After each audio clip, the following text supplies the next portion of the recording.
香港作為一個超級增值人同埋超級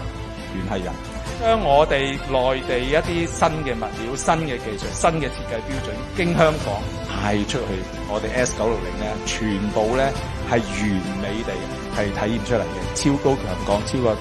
700。其實咧，而家就算係你係即係喺歐標或者內地咧，係其實冇任何嘅標準，呢個係一個空白嚟，已經係通過咗一啲論證嘅階段，預期應該係9月咧就會有一個叫做團體標準、歐標嘅設計思路，同埋咧呢個表達嘅方法咧做出嚟，係可以對接翻歐洲嘅標準。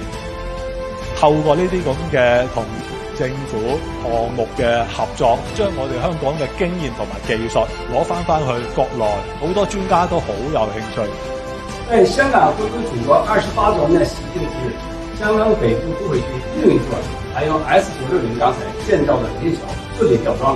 標示了香港在採用超高強的結構鋼材進行橋梁建設方面邁上了新的台階，祝賀 F6靈橋吊裝大捷。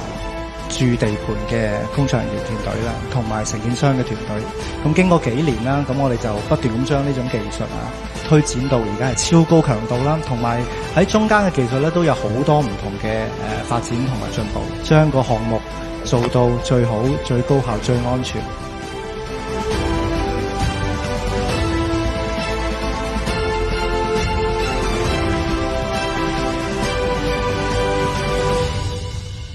現在提升工序準備妥。好，預備好啦 ！S960 行人天橋架設操作，現在啟動。